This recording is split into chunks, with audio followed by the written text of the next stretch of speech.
menyangkut dengan Kementerian HAM kita ini.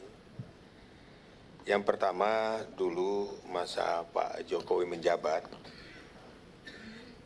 dia sudah membentuk tim ad hoc untuk menyelesaikan pelanggaran berat HAM selama 10 tahun kepemimpinannya.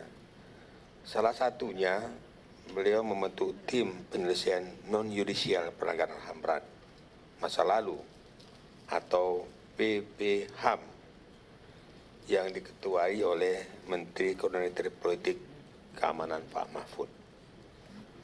Memang pemerintah memiliki kewajiban untuk melakukan ini berdasarkan Undang-Undang Nomor 26 Tahun 2000 tentang Pengadilan HAM.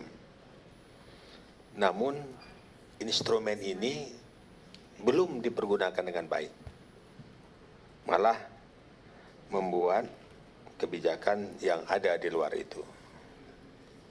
Jadi untuk itu kami mohon Pak Menteri, apakah pelanggaran-pelanggaran HAM masa lalu itu, apa perlu kita tindak lanjuti atau berakhir sampai di situ saja? Saya rasa Bapak tahu bagaimana pelanggaran-pelanggaran HAM berat di masa lalu, terkhusus di dapil kami. Ini di sebelah kanan saya ini termasuk orang yang melanggar HAM berat dulu di sini. Tapi dia udah kembali ke Ibu Pertiwi. Dan sekarang pembela HAM. Jadi ini mohon tidak perlu saya sampaikan kasus-kasus pelanggaran HAM berat di Aceh. Dulu pada masa Pak Lasona Lauli, Pak Lasona sudah berapa kali ke sana menindaklanjuti persoalan ini. Jadi kami rakyat Aceh menuntut itu, Pak Menteri, supaya Pak Menteri juga tahu sangat berat dan sangat-sangat berat Papua dan Aceh. Saya rasa Pak Menteri juga tahu dari Papua, kami juga dari Aceh. Apakah itu bisa kita selesaikan? Kalaupun memang tidak bisa kita selesaikan, pendapat saya memang kita harus saling memaafkan.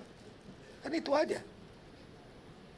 Nggak berat-berat sekali menyelesaikan ini, tapi belum ada statement pemerintah untuk mengatakan itu. Kami yakin Pak Menteri bisa melakukan ini.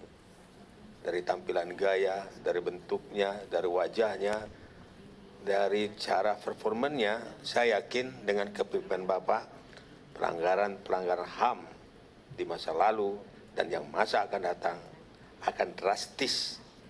Karena saya tahu juga jejak rekam Pak Menteri yang sangat peduli dengan pegiat-pegiat HAM di masa lalu dan masa sekarang. Tolong mohon jawaban Pak Menteri, karena ini kami tunggu-tunggu sudah berapa tahun.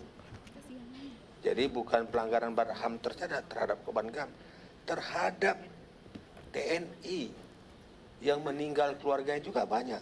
Apakah ini termasuk pelanggaran HAM? Jangan kita konotasikan pelanggaran HAM itu terhadap masyarakat saja, tapi korban-korban dari TNI, Polri itu banyak korban-korbannya. Jadi ini pemikiran yang energik. Saya berharap kepada Pak Menteri untuk mensiasati bagaimana menyelesaikan tindak lanjut permasalahan ini. Terima kasih, pimpinan. Makasih. Assalamualaikum warahmatullahi wabarakatuh. Itu suara dari Aceh, dari hati yang tulus. Aceh, Papua itu kalau nggak ada Indonesia tuh. Nah. Lanjut, PKB ada? Terima kasih pimpinan. Assalamualaikum warahmatullahi wabarakatuh. Tadi sudah disampaikan bagaimana kondisi HAM di negara kita. Tapi Kakak Pigai harus ingat, saya membaca ada 9 program yang akan menjadi prioritas.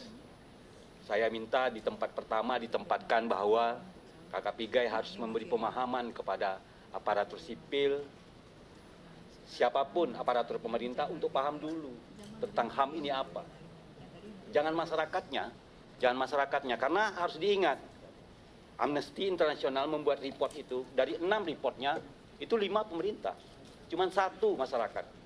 Masyarakat sipil Papua yang bersenjata. Yang lainnya semua pemerintah. Demo ditangkap. Ya kan? Apa-apa nih ada nih reportnya. Pengunjuk rasa ditangkap. Pro kemerdekaan di penjara. Semuanya pemerintah. Jadi mesti memberi pemahaman kepada pemerintah Prabowo Gibran ini bahwa HAM itu nih seperti ini nih HAM. Supaya nanti kalau Kakak Pigai memperbaiki masyarakatnya, tetapi pemerintahnya tidak punya persepsi yang sama, itu nggak bisa. HAM-nya nggak jalan. Karena yang melanggar itu dari 6 report Amnesty International itu 5 yang melanggar itu pemerintah. Masyarakatnya cuma 1. Yang pertama. Yang kedua, pimpinan. Ini kementerian, kalau perusahaan ini bangkrut ini. Karena yang dikerjakannya 30 miliar lebih, biaya untuk mengerjakan 30 miliar itu 48 miliar. Ini kalau kementerian ini bangkrut ini. Udah bangkrut. Pilot ini udah bisa masuk ke pengadilan pilot, ya kan? Pilot ini. Belum lagi Kakak Pigai bicara tentang kanwil macam-macam, ya kan? Ini bangkrut, ini baca aja nih. Pemajuan penegakan HAM 35 miliar.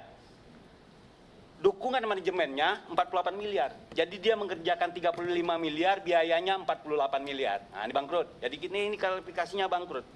Dan ini menjadi prioritas Komisi 13 untuk segera bicara dari antara kementerian ini dengan kita bicara, kalau enggak ini bangkrut ini. Jangankan HAM.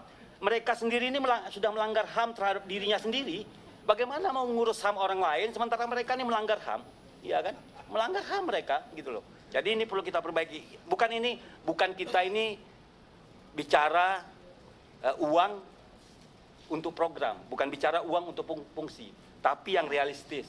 Jadi jangan juga bikin kementerian, tapi sebenarnya kita nggak punya kemampuan. Jangan itu terjadi. Tapi ini penting karena di Asta Cita nomor 1 loh ini, nomor 1 ini.